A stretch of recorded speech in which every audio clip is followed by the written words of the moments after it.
નમસ્કાર બાળકો. મજામાં? આજે આપણે ધોરણ 6 માં પ્રકરણ નંબર 7 ની શરૂઆત કરીએ. શું છે પ્રકરણ નંબર 7 નું નામ? અપૂર્ણાંક સંખ્યાઓ. અપૂર્ણાંક સંખ્યાઓ. સત્ર પહેલા વેકેશન પૂરું થયું એ પહેલા આપણે શું શીખ્યા હતા? પૂર્ણાંક સંખ્યાઓ. યાદ છે કોઈને? પૂર્ણાંક સંખ્યાઓ થોડું ઘણું યાદ છે? બરોબર. ના યાદ હોય તો વાંચી લેવાનું છે આપણે. તમે તમારે પુસ્તકની પહેલું પાનું ખોલશો, એમાં પહેલા પાનામાં સરસ મજાની પ્રસ્તાવના તમને આપેલી છે. થોડું પ્રસ્તાવનામાં ગણતરી, ભાગ પાડવા, સરખામણી કરવી, એવી બધી વાત કરેલી છે. એમાં લખેલું છે કે સુભાષ 4 અને 5 ધોરણમાં અપૂર્ણાંકો વિશે અભ્યાસ કર્યો. જ્યારે શક્ય હોય ત્યારે તેને અપૂર્ણાંકોનો ઉપયોગ કરવાનો પ્રયત્ન કર્યો. આ પ્રસંગ હતો કે જ્યારે તેનો બપોરનું ભોજન ઘરે ભૂલી ગયેલો. બરોબર. બપોરનું ભોજન ઘરે ભૂલી ગયો હોય એટલે કોઈ મિત્રોમાંથી ભાગ પાડવો પડે ને. એમાં એને 2 પૂરીઓ લીધી. ત્યારબાદ કોમલે 5મી પૂરી 2 સરખા ભાગ કર્યા. 5 પૂરીઓ લાગી હોય એમાંથી 2 પૂરી એને આપી. 5મી પૂરી એક વધી હતી ત્યારે શું કર્યું? 2 સરખા ભાગ કર્યા. 2 ટુકડા કરીને આપણે રોટલીના એવી રીતે એને પૂરીના 2 સરખા ભાગ કર્યા. એક ભાગ એને આપ્યો અને એક ભાગ કોમલે પોતે ખાધો. બરોબર. એમ સાથે મળીને એમને પૂરીના ટુકડા કરી ખાધા. આગળ શું કહેવા માંગે છે? જો ભાઈ કે કોઈ પણ વસ્તુના ભાગ પાડવા કેવી રીતે ભાગ પાડી છે. તમારા જીવનની કઈ પરિસ્થિતિમાં અપૂર્ણાંકનો ઉપયોગ કરવો પડ્યો? ક્યાં આગળ આપણે અપૂર્ણાંકનો ઉપયોગ કર્યો? તમને કોઈ સાહેબ આવીને પૂછે કે ભાઈ તમે અપૂર્ણાંક સંખ્યા ભણો છો, સ્વાધ્યાય ભણો છો, તમે તમારા વ્યવહારમાં ક્યાં ઉપયોગ કરશો? તો કેવી રીતે તમે જવાબ આપશો કે સાહેબ અમે ઘરે રોટલીના ટુકડા કરીએ ને એ અપૂર્ણાંક છે. ભાત જમવા બેસીએ તો ભાતના જે ભાગલા પાડીએ છે ને એ પણ અપૂર્ણાંક જ છે. સફરજન લાઈન 2 ટુકડા કરીએ 4 ટુકડા કરીએ છે ને એ પણ અપૂર્ણાંક જ છે. તો આપણે આવી રીતે અલગ અલગ રીતે વ્યવહારિક ઉપયોગ કરીએ છીએ અપૂર્ણાંકોનો. સંજય, શું કરીએ છીએ આપણે? વ્યવહારમાં એનો ઉપયોગ કરીએ છીએ. જો એક સરસ મજાની આકૃતિ આપી છે ને, એમાં થોડો કલર ને એવું પૂરેલું છે, એ તમને બતાવી દીધેલું છે. આ થોડો શેડિંગ વાળો ભાગ છે. આ ભાગ આખું વર્તુળ જે છે ને એનો અડધો ભાગ જ છે. આ કેટલો ભાગ છે? આના 4 ટુકડા કરેલા છે. જો 4 કર્યા છે ને, ભાગ પાડ્યો 1 2 3 4. ચારે ચાર સરખા ભાગ છે. ભાગ કેટલા છે? 4 છે. કલર કેટલા ભાગમાં કરેલો છે? એક જ ભાગ. એટલે 1/4 લખાય. અપૂર્ણાંક વંચાય કેવી રીતે? 1/2 ભાગમાં કલર કરેલો હોત તો ભાઈ આ ભાગમાં કદાચ કલર કરેલો હોત તો ઉપર કેટલા લખાત? આપણે 2 લખાત. એટલે 2/4 થાય તો છેદ ઉડી જાય. એટલે જવાબ પાછો અડધો ભાગ કલર વાળો છે એવું કહેવાય. અડધો ભાગ શેના વાળો છે? કલર વાળો છે એવું કહેવાય. બરોબર. અહીંયા સુધી બીજું, કોઈ પણ વસ્તુના ભાગ પાડવાને એ પણ એક અપૂર્ણાંક જ છે. આપણે એના કેવી રીતે ભાગ પાડીશું? તો કે દરેક સરખા ભાગ પાડવા. પૂર્ણ પૂરીઓ અને ચતુર્થ ભાગ થાય. આ ચારેય ભાગો મળીને 4/4 એટલે 1 થાય. જેમ કે કોઈ આ ભાગ છે, બરોબર, એના મેં 4 ટુકડા કર્યા. અલગ અલગ ટુકડા થઈ ગયા. હમણાં અહીંયા આકૃતિ બતાવ્યો હતો. ઉપર આકૃતિ બતાવ્યું હતું ને, અહીંયા 4 ભાગ હતા ને. છે 4 ભાગ? જો છે 4 ભાગ.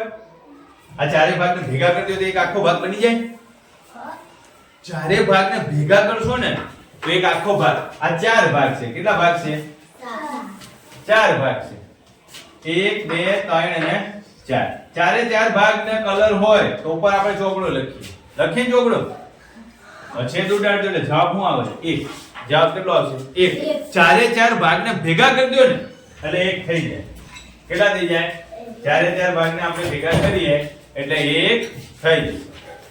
બરોબર. જો કોઈ પણ રીતે ભાગ પાડી શકો, વર્તુળમાં હોય કે લંબચોરસમાં, કોઈ પણ રીતે, પણ ભાગ કેવા પાડવાના? એકદમ સરખા અને સટીક સરખા ભાગ પાડી. ચલો અપૂર્ણાંકો. શું આવ્યું? અપૂર્ણાંકો કોને કહેવાય? તો કે ઉપરની ચર્ચા પરથી ફરીથી વિચારો. અપૂર્ણાંકનો અર્થ થાય સમૂહ અથવા પ્રદેશનો એક ભાગ. બેન, સમૂહ અથવા કોઈ પણ જે પ્રદેશ હોય ને એ પ્રદેશનો એક ભાગ. બરોબર? જો એક કાગળ છે, આખો છે ને, બધા દેખાય છે? આ એક કાગળ છે. અત્યારે મારા હાથમાં આખો કાગળ છે, એને હું બે ભાગ પાડું છું. તો સરખા કરવા માટે મેં આમ ઘડી પાડી દીધી. અહીંથી કેટલા ભાગ કર્યા? બે. એક આ એક અને આ બીજો, બે ભાગ કર્યા ને. લખાય કેવી રીતે ખબર છે?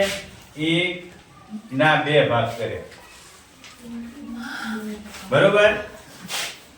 બે ભાગ છે, એમાંથી હું આ ટુકડો કરી, એમાંથી આ ટુકડો કર્યો, એમાંથી કેટલા ભાગ લીધા? એક. કેટલો ભાગ લીધો? એક.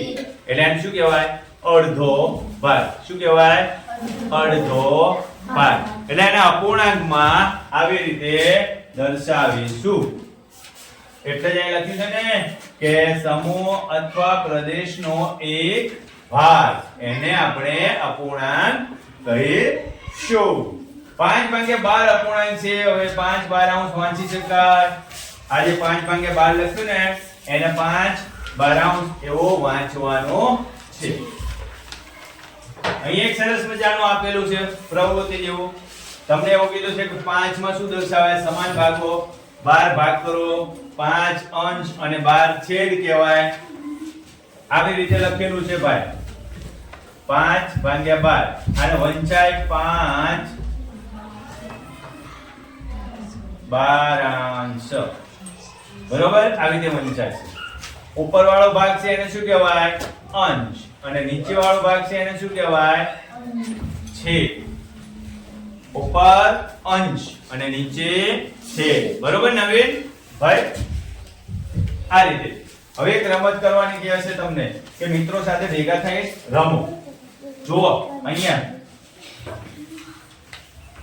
કૈલાસ, આ એક, આ બે, આ ત્રણ અને ચાર, આડા ચાર છે. એમ ઊભા 1 2 આ 3 અને 4. 4 એટલે 16 ખાના છે ટોટલ. કેટલા ખાના છે? 16 ખાના છે. ગણી લો તમે. બધા ગણવા હોય તો ગણી લો. અથવા આ ઊભા 4 અને આડા 4. કેટલા છે? આડા 4 અને ઊભા 4. એટલે ચોકે ચોકે 16 ખાનામાં સરસ મજાની તમારા મિત્ર સાથે રમત રમી શકો છો. અહીંયા ખાના આપેલા, ઘણી નકલ કરી લો. 1/2 એટલે કે અડધો ભાગના વિદ્યાર્થીના ખાનાઓનો અડધા ભાગને છાંયાંકિત કરો. વિદ્યાર્થી જેટલા હોય એટલા ભાગના છાંયાંકિત કરવાના. તો અડધો ભાગ છાંયાંકિત કરવાનું કહે છે. શું કરવાનું કહે છે ભાઈ? છાંયાંકિત કરવાનું કહે છે. તો ચાલો કરીએ. આછો કલર લઈ લઈએ. અડધો ભાગ છાંયાંકિત કરવાનું કહે છે. અડધો ભાગ છાંયાંકિત કરીએ.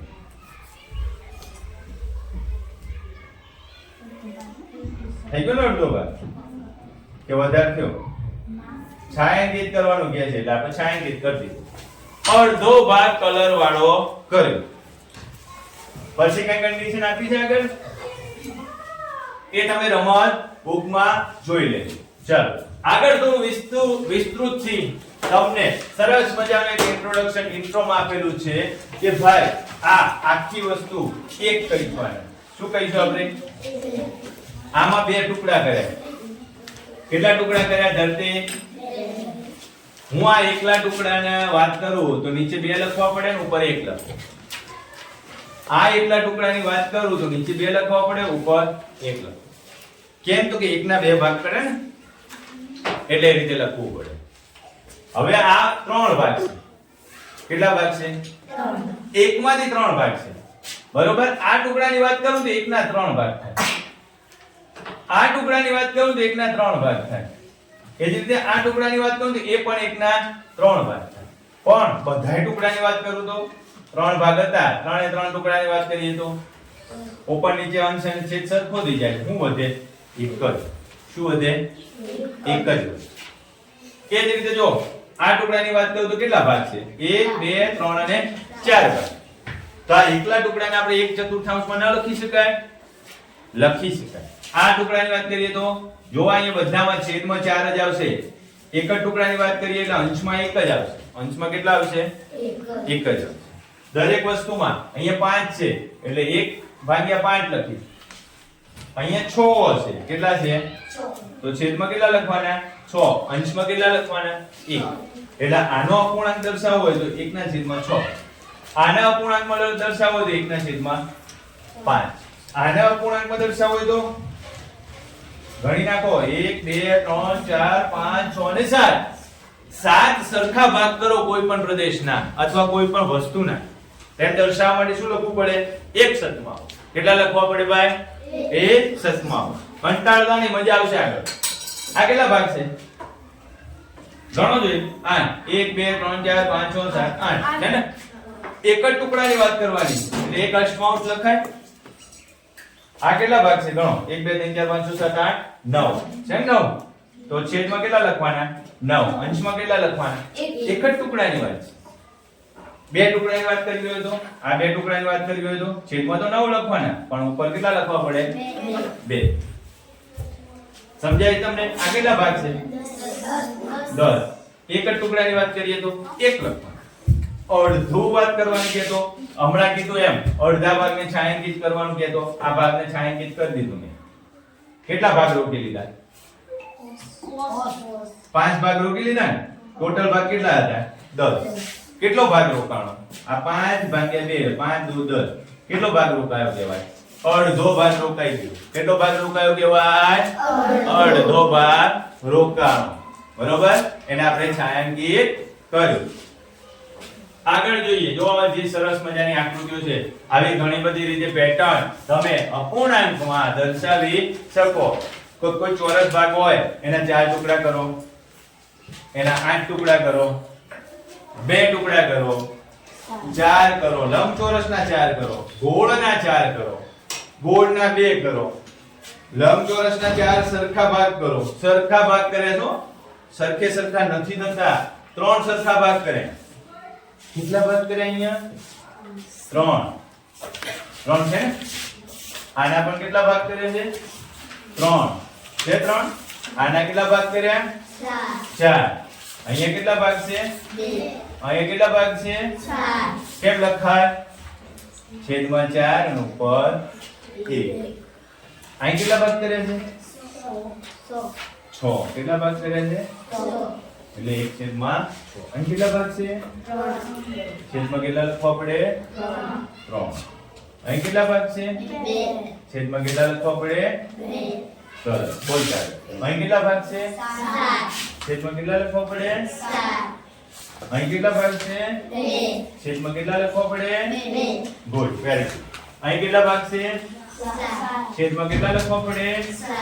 Very good. અહીં કેટલા ભાગ છે? 4. છેદમાં કેટલા લખવા પડે? 4. Very good. હવે અપૂર્ણાંકમાં બેઝિક મુદ્દો એ હતો કે તમારે છેદમાં શું દર્શાવવાનું? છેદમાં કુલ ભાગ.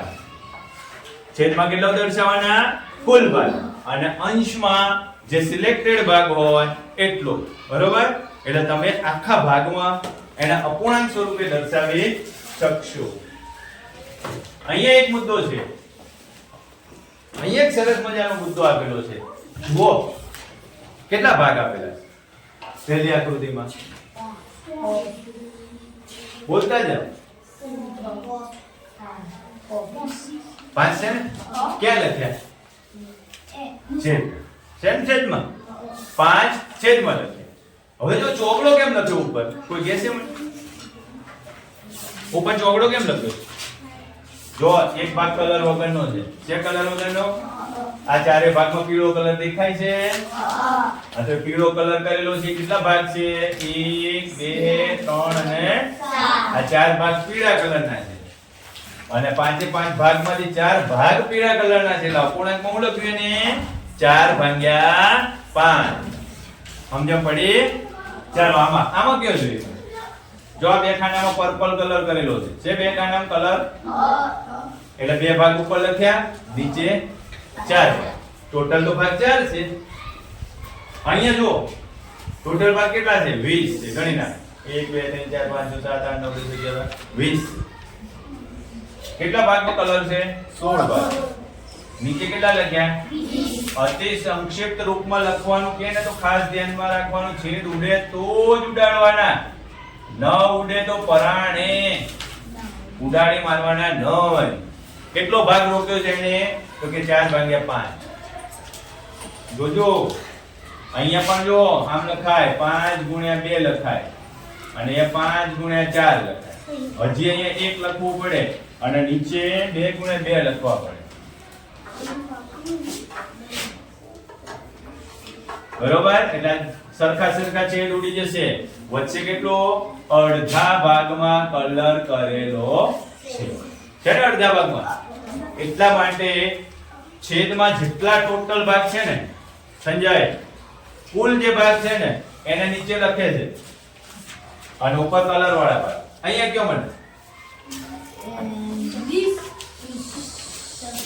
પણ ઉપર 26 આપે નીચે 20 આપે અને ઉપર 26 કેમ આપે એ તો માં સાહેબ કલર હે કલર ને ક્યાં કલર હે ગણો કેટલા ખાના છે 1 2 3 4 5 6 7 8 9 10 11 12 13 14 15 16 17 18 19 20 21 22 23 24 25 26 26 માં કલર છે સેમ 26 બાકીના 1 2 3 4 5 6 7 8 9 10 11 12 13 14 થાય એટલે 26/40 લખવા પડે કેટલા લખવા પડે 26/40 પણ અડધા ઉપરનો ભાગ એને કલરમાં રોકી લીધો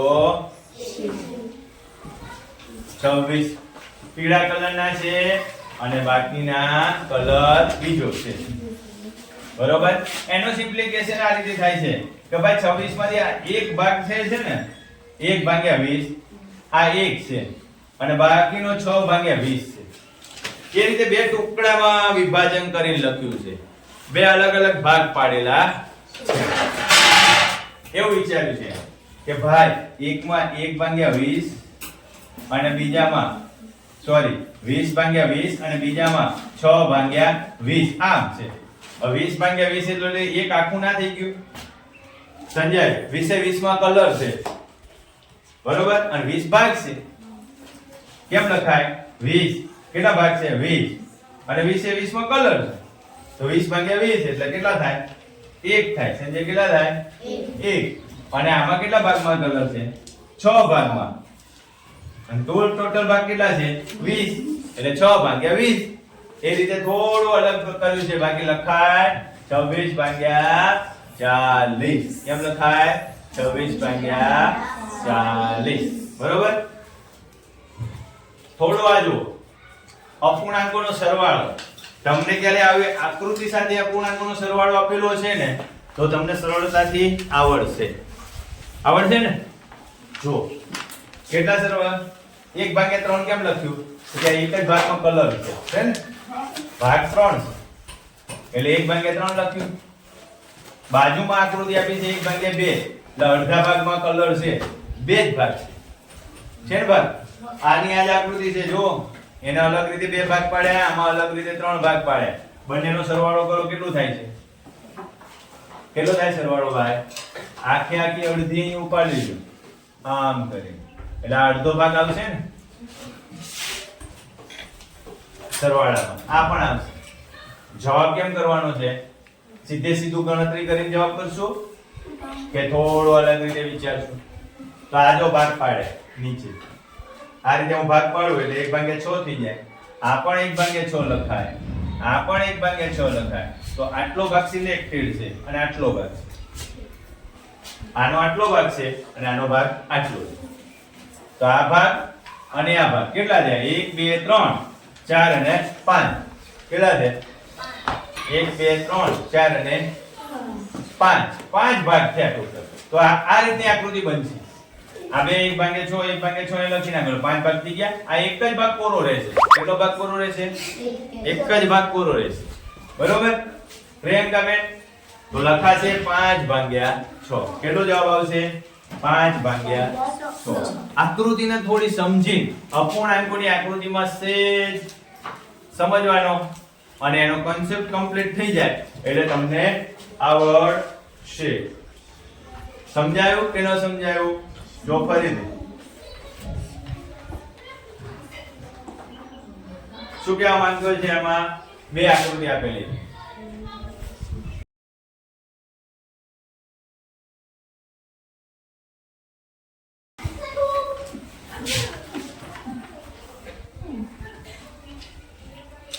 બે આકૃતિ આપેલી છે.